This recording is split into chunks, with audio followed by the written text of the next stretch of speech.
Hoje é o Dia Mundial do Diabetes, 14 de novembro. O Você abre espaço nessa quinta-feira para a gente conversar sobre a doença, estilo de vida, tratamentos, complicações. E entre as complicações, nós temos a retinopatia diabética, que causa muitas dificuldades. Inclusive, nós temos aí, quando os cuidados não existem, o risco de cegueira. Eu estou recebendo aqui hoje o oftalmologista Dr. Fábio Gasparim conosco para tratar disso. E claro que vocês podem perguntar. 99897.000 é o nosso WhatsApp e também lá no nosso canal do YouTube. Doutor Fábio, obrigada mais uma vez, viu? Boa tarde, Mônica, obrigado. É um prazer estar aqui no programa para falar sobre esse assunto tão importante. Então, o diabetes, ele traz algumas complicações e a gente tem a retinopatia diabética. Afinal de contas, o que ela é? Então, a retinopatia diabética é uma doença dos vasos da retina. Certo. Então, ela comete o fundo do olho. Por isso que só dá para a gente identificar se um paciente tem já alguma retinopatia fazendo o exame do fundo do olho. Um exame apenas de grau de óculos, um exame superficial, não é possível identificar essas alterações. E tem alguns sintomas que a pessoa pode ter? Então, quando a retinopatia, esse que é o problema, o paciente só começa a apresentar esses sintomas quando ela já está mais avançada e acometendo a região central da retina, onde já aí o prejuízo visual é maior e o tratamento tem que ser iniciado o quanto antes. E como é esse tratamento, doutor Fábio? Então, aí vai depender do estadiamento da retinopatia, porque ela tem uma classificação, ela pode ser leve, moderada, grave, pode acometer ou não a mácula. Então, em geral, o tratamento ele pode ser desde quando a retinopatia é muito leve, só observação e reexaminar em 6 meses. Quando a visão já está afetada, você tem que fazer ou laser na retina, ou atualmente a gente usa muito medicamentos intraoculares. Você faz uma injeção intraocular e a melhora visual é muito importante nesses pacientes. E esse é um tratamento para o resto da vida? Ele pode ser interrompido? Como é que fica isso, doutor Fábio? Não, o controle é para o resto da vida e o acompanhamento no oftalmologista. Só que essas injeções, em geral, você faz uma a cada 30 dias, aí cada paciente você vai acompanhando, mas no mínimo são 3 a 5 injeções e muitas vezes você pode espaçar esse tratamento e ir acompanhando. Se houver uma recidiva do problema, você tem que fazer novamente essas aplicações. Hoje é um dia importante, é um dia de alerta, doutor Fábio, para esses cuidados e para evitar esse estrago que infelizmente a doença pode causar. O que a gente tem visto hoje em dia quando se trata justamente da retinopatia? É mais a falta de cuidado e uma situação que chega para vocês de forma tardia, doutor Fábio? Sim, a retinopatia diabética é uma das principais causas de perda visual no mundo. No Brasil, ela é a primeira causa de perda visual irreversível em pacientes acima de 20 anos. E quais são, assim, os principais fatores de risco para a pessoa ter mais chance de ter retinopatia? Primeiro, é o tempo da doença, ou seja, quem tem diabetes há mais de 20 anos, 90% dos pacientes com diabetes tipo 1 e 60% dos tipo 2 vão ter algum grau de retinopatia. Certo. Mesmo que seja leve, mas eles vão apresentar retinopatia. Outros fatores de risco, hipertensão arterial, tabagismo e obesidade, que eles têm também que controlar juntamente com o controle do diabetes. Então, o importante é o exame do fundo do olho logo no diagnóstico da doença. E aí o oftalmologista vai olhar, ainda não tem retinopatia? Tudo bem, exame daqui a 1 ano. Certo. Já começaram algumas alterações, você orienta o paciente, ele ficando mais alerta e sabendo que ele tem retinopatia, ele tende a cuidar mais. O problema é quando ele chega e já está numa retinopatia, aquela classificação que eu falei, muito avançada. Isso muitas vezes é por falta de informação, doutor Fábio, na sua avaliação? Sim, é falta de informação, às vezes o acesso não é tão fácil também, Exatamente, são filas e filas, situação, às vezes de espera, os pacientes, não é nem todo médico que orienta, às vezes orienta, o paciente não segue a orientação, mesmo o clínico geral, quando qualquer paciente tem o diagnóstico de diabetes, principalmente tipo 2, o correto é ele ser orientado a já agendar uma avaliação para fazer o exame de fundo de olho. A retinopatia é comum nos 2 tipos, doutor Fábio, de diabetes? Sim, nos 2 tipos. No tipo 1, em geral, ela é um pouco mais comum porque a pessoa tem diabetes logo na juventude, quando criança. Então, ela tem diabetes por mais tempo, que é o principal fator de risco, é o tempo de doença. Então, quanto mais tempo ele tem diabetes, mais chance dele ter retinopatia. E, claro, o controle do diabetes adequado. Quem faz o controle rigoroso tem um risco bem menor de desenvolver a retinopatia. E a gente, assim, com a previsão, que infelizmente os casos têm aumentado, o estilo de vida não é dos melhores, o sedentarismo, apesar de a gente perceber tanta gente ainda fazendo atividade física, mas ainda não é o suficiente. A previsão para a gente ter casos de retinopatia num futuro bem próximo é alto, doutor Fábio? Sim, os números só estão aumentando, né? Atualmente a prevalência de diabetes, por exemplo, é em torno de, na população, de 8 a 10%. Então vamos imaginar Uberlândia, sim, 700 mil, 70 mil pessoas com diabetes, né? São já estimativas reais de 2024. E sabendo que, em média, de cada 4 pacientes com diabetes, um vai apresentar um grau de retinopatia. Então é um problema de saúde ocular muito importante, muito grave, muito né? sério. Por isso eu queria aproveitar para a gente poder fechar, doutor Fábio, o seu recado, mais uma vez, o alerta nesse dia tão importante para quem tem o diabetes e ainda não procurou o oftalmologista.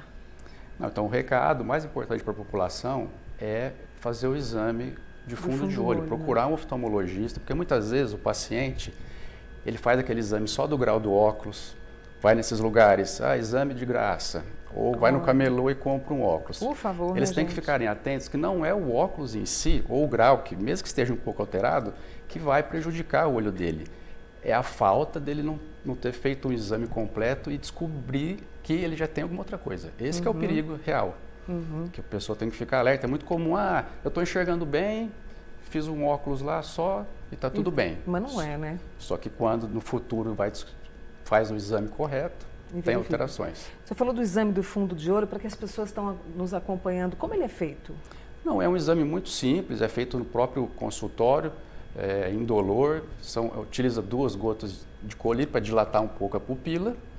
O médico, com auxílio de lentes e de equipamentos, ele examina o fundo do olho, né, do paciente e já informa no mesmo momento se está normal. Hoje em dia a gente também faz um exame que chama retinografia, que é uma fotografia do fundo do olho para poder acompanhar esses doentes. Então você deixa uma imagem gravada lá no seu sistema, entrega uma para o paciente, daqui 1 ano o senhor volta. Ou quando já tem alterações, o senhor volta daqui 4 meses. Ou quando tem que fazer o tratamento, já inicia o tratamento.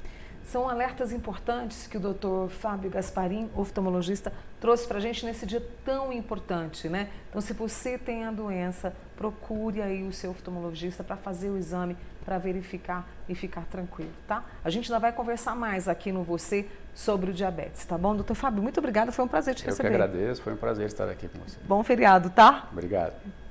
Hoje, 14 de novembro, nós estamos conversando sobre o diabetes, que causa, ao menos, prestem atenção nessa conta, 50 amputações por dia no Brasil. Isso é muito sério.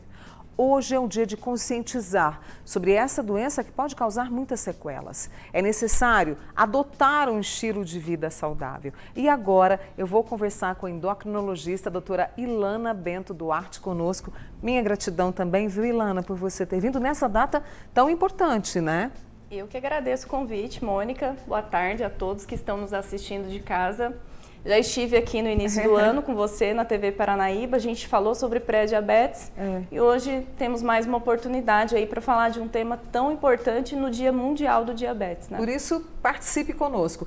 Vamos começar pelos sintomas, né? Porque, inclusive, muitas pessoas me perguntaram aqui no WhatsApp quais são os sintomas que a gente deve observar, quais são os principais? Então, os principais sintomas do diabetes incluem perda de peso, fadiga, visão turva, aumento da sede, da fome, aumento da frequência de urinar. Mas a questão que a gente tem que ter um pouco de atenção é que o diabetes, na maioria dos casos, ele não causa sintomas. Isso quando a gente está falando de diabetes tipo 2, principalmente, né? Então, até 10% da população brasileira hoje é acometida pelo diabetes e cerca de metade desses pacientes desconhecem o diagnóstico. Porque quando esses sintomas vêm... ou o paciente já está muito descompensado, né? Já está avançado, ou é um diabetes tipo 1, que aí sim o diabetes tipo 1, autoimune, é mais comum em crianças, adolescentes. Esse sim o paciente abre um quadro mais florido de sintomas, né? Mas o diabetes tipo 2, que é o mais comum dos adultos, na maioria dos casos ele vai dar poucos sintomas ou nenhum sintoma. Você falou do emagrecimento, mas a gente também tem uma outra situação que é o sobrepeso, né? Que tem levado muitas pessoas ao diabetes. A gente está vivendo essa pandemia de sobrepeso, obesidade, e isso está diretamente relacionado ao aumento dos casos de diabetes tipo 2, né? São fatores de risco, sedentarismo, estilo de vida ruim, obesidade, sobrepeso, isso tudo está relacionado ao aumento do risco de incidência do diabetes tipo 2. Bom, a gente trouxe aqui os sintomas da glicose alta, né? Os sintomas, e a gente também vai trazer para que vocês estejam atentos, né, aos fatores de risco. Sobrepeso, sedentarismo, tabagismo também entra nessa lista, Ilana? Alimentação inadequada, estilo de vida ruim. Pressão alta. Pressão alta. Casos na família também, isso é importante? Herança familiar, principalmente nos casos de diabetes tipo 2, né? Está muito relacionado. Ilana, glicemia alta. Quando se fala isso, as pessoas falam, meu Deus, eu não entendi, foi nada. O que isso significa? E qual é o número que mostra ali que eu estou com a minha glicemia explodindo? Certo. Então, o diabetes é uma doença do pâncreas, né? Que vai levar como consequência ao aumento dos níveis de glicose, dos níveis de açúcar no sangue, né? Então, a gente tem valores de pré-diabetes. Muitas pessoas acham que pré-diabetes é uma pré-doença, né? Não, a pré-diabetes já é uma doença, que tem que ser vista com atenção também. Porque todo paciente com diabetes hoje, ele já foi pré-diabético um dia, né? É um pré-diabetes que evoluiu e chegou no diabetes. Então, o pré-diabetes é o momento da gente mudar o estilo de vida, fazer tudo aquilo que a gente orientou quando eu estive aqui da outra vez, né? Ter uma atenção para o pré-diabetes, que já é uma doença. A gente vai falar sobre prevenção, mas deixa eu trazer aqui as suas perguntas para a doutora Ilana. A nossa querida amiga lá, Silvia, que está assistindo ao programa lá do Pequis, ela pergunta, eu sinto muito zumbido, ela tem o zumbido ali que não a deixa em paz. Isso pode ser algo relacionado à diabetes, Ilana? Pode. Oscilações grandes de valor de glicemia, né? Pode sim, pode dar esse sintoma.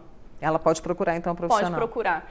Hoje a gente tem exames simples, né? Glicemia de jejum, hemoglobina glicada. Através de exames simples, hoje a gente consegue fazer o diagnóstico precoce da doença. E esse diagnóstico precoce é muito importante para evitar as complicações da doença, as complicações do diabetes, né? Vamos ali no nosso corpo humano para você explicar para a gente, Ilana, como é que é essa questão, porque as pessoas às vezes não sabem. Pode passar aqui, Ilana, você está em casa. Aqui, o que acontece no nosso organismo que a gente tem aí o diabetes, tem a glicemia alta? O pâncreas, ele é uma glândula... É no pâncreas. O diabetes como eu disse, é uma doença do pâncreas, né? Que vai levar a valores de glicemia, de glicose no sangue muito altos. O pâncreas, na verdade, é uma glândula mista, né? Exógena, endógena e exógena. Ele tem produção de vários tipos de hormônios, né? É uma glândula mista que a gente chama. Então, o diabetes tipo 1, por exemplo, ele deixa de produzir a insulina nas células beta-pancreáticas. O diabético tipo 2, ele até produz a insulina, só que essa insulina não funciona no corpo como ela deveria funcionar. E qual que é o papel dela, Ilana? O papel da insulina é abrir a porta para a glicose poder entrar para dentro da célula. O açúcar. Isso, o açúcar, para ser usado como combustível, como energia para a célula, né? A partir do momento que esse pâncreas, essa insulina não está funcionando da forma adequada que ela deveria funcionar, começa a sobrar glicose para fora da célula. E aí os valores começam a subir. Acima de 100, a partir de 100 até 125, a gente já teria pré-diabetes em 2 exames, né? Tem que ser repetido. A maior ou igual a 126, com glicemia de jejum, de 8 horas de jejum, a gente já tem diabetes, né? Em 2 ocasiões também, 2 exames. E pelos valores de hemoglobina glicada, entre 5,7 e 6,4 pré-diabetes, maior ou igual a 6,5 diabetes. E tem a ver com aquela questão que muita gente pensa, eu como muito doce, isso bagunça a insulina? Eu costumo dizer que é um conjunto de fatores, né? Você já tem um histórico familiar, está acima do peso, sedentário, estilo de vida ruim, alimentação ruim, pobre em fibras, rica em alimento ultraprocessado, alimento muito rico em carboidrato, açúcar simples. Isso tudo vai se somando e vai contribuir. São esses fatores ambientais, né, junto com a herança familiar, que vai culminar com o diagnóstico do diabetes tipo 2. Eu falo tipo 2 porque é o principal tipo de diabetes no adulto, né? A gente vai continuar essa conversa, uma pausa aqui com a doutora Ilana, que está explicando para a gente sobre essa questão do diabetes, e você participa. Já olha aqui as outras perguntas, tá bom? Ilana, eu vou fazer uma pausa e já volto aqui com você. Vamos lá. Estou de volta com a doutora Ilana, ela é endocrinologista, nós estamos conversando sobre diabetes. Ilana, antes da gente entrar na prevenção e tratamento, eu preciso trazer aqui uma amiga nossa, o nome dela é Rúbia, e ela quer saber sobre o seguinte: fatores emocionais tem um peso em relação ao diabetes? Ela falou que ela e a irmã dela têm. Pode influenciar, sim, no mau controle da glicemia, né? E, inclusive, quando a gente começa a falar de prevenção, um dos fatores de prevenção é o manejo do estresse, né? Então, é muito importante. O estresse pode ser um gatilho, aquela gotinha d'água que faltava para o paciente abrir o diagnóstico de diabetes, né? Então, os fatores de risco, eles vão se somando e o estresse é mais um dos fatores de risco que a gente precisa combater para prevenir. Bom, a prevenção passa pelo estilo de vida antes, né? Ou seja, a prevenção durante e vamos embora, né? Sempre. E a prevenção é estilo de vida, alimentação saudável, menos açúcar. Mudança de estilo de vida, que vai incluir tudo isso que você está falando, né? Atividade física regular, uma alimentação mais limpa, com poucos alimentos processados, menos carboidrato, açúcar simples, né? E manejar o estresse, melhorar a qualidade do sono, fazer higiene do sono, tudo isso vai ser fator de risco, né? Controlar o peso, também é combater importante. a obesidade, o sobrepeso. Ilana, em relação aos tratamentos, o que a gente tem hoje? O tratamento do diabetes, além do estilo de vida da que dieta, estão chamando... atividade física. Exatamente. A gente tem medicações específicas para cada caso? A gente tem várias classes de medicamento, né? Eu acredito que a gente esteja na melhor época de tratamento da endocrinologia, tanto para tratamento de diabetes como para tratamento de obesidade hoje, né? É a nova era do tratamento do diabetes e da obesidade com drogas modernas, porque as drogas, os hipoglicemiantes hoje orais que a gente tem no mercado, eles visam não só o controle da glicemia, mas também prevenção de eventos. Tem drogas que diminuem desfecho cardiovascular, desfecho renal, vai diminuir risco do paciente evoluir para uma hemodiálise no futuro, para uma doença renal do diabetes, né? As medicações do passado não faziam isso. Então, a gente está numa era hoje que permite usar medicações que vão levar não só ao controle glicêmico, como a redução do risco cardiovascular e de doenças renais também. Né? E no caso, por exemplo, a aplicação da insulina é para todo mundo, não é? Em quais casos Depende do tipo de diabetes, né? Diabetes gestacional, por exemplo, a insulina pode ser necessária. O diabetes tipo 1, a insulina vai ser necessária, e o diabetes tipo 2, em algumas fases, em alguns momentos da doença, pode ser necessário também. Então, depende de como é que está esse controle da glicemia e depende de qual tipo, a depender do tipo de diabetes, também pode ser necessário o uso de insulina.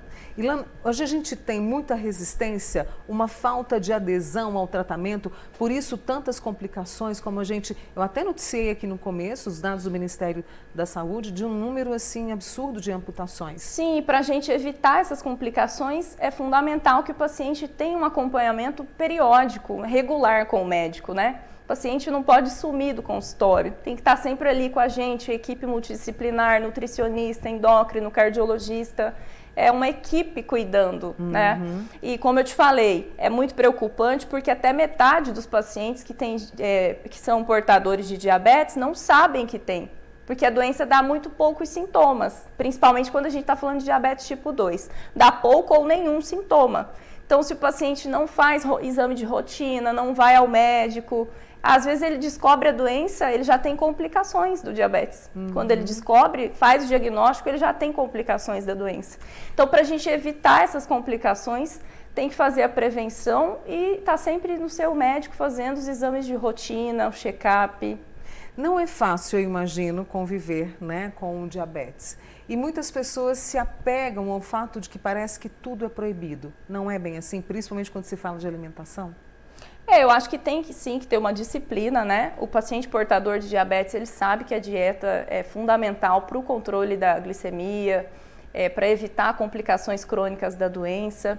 Mas eu não defendo nada que é restritivo demais, que eu acho que você não tem uma tendência a não levar adiante. Acho que tudo no bom senso, né?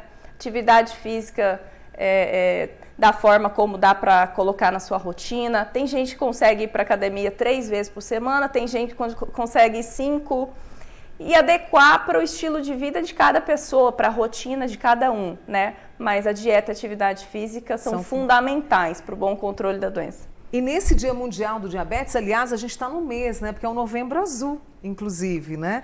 E aqui a campanha traz para uma vida melhor com o diabetes, que passa por tudo isso que você está conversando conosco. E muito importante também o paciente que é portador de diabetes, além do controle da glicose, é ele controlar a pressão arterial, colesterol, triglicerídeos, ácido úrico. Então, são todos esses exames que tem que estar em dia também, né? As outras doenças também ele tem que estar de olho, tem que cuidar. Ilana, a gente tem uma previsão aí no número de casos que podem aumentar. Qual é a realidade hoje? Sim, pela epidemia de obesidade que a gente está vivendo, né? Então, hoje no meu consultório, 90% dos meus pacientes que eu tenho estão lá para tratar sobrepeso e obesidade. E eu bato nessa tecla duro por conta dessa questão de aumentar muito o risco do pré-diabetes. É o principal fator de risco, né? É o sobrepeso e a obesidade. São os principais fatores de risco para a pessoa vir a desenvolver o diabetes. E é uma situação que a gente percebe em pessoas cada vez mais jovens. Sim. Que apresentam, né? Sim. E muitas vezes não tem sintoma algum. Foi ao cardiologista, o cardiologista pediu exames de rotina e aí ele vem para a gente com hemoglobina glicada já bem alta, com valores de diabetes, com poucos sintomas ou nenhum sintoma, como eu te falei, né, descoberto por exame de rotina mesmo. Pacientes jovens de 28 anos, 30 anos, mas que estão enfrentando o desafio do tratamento da obesidade, principalmente, né? Ou seja, é possível conviver com a doença, a prevenção também é possível e depende de algo que se chama atitude. Isso, e pequenas mudanças podem trazer grandes resultados, né, na prevenção e no tratamento da doença.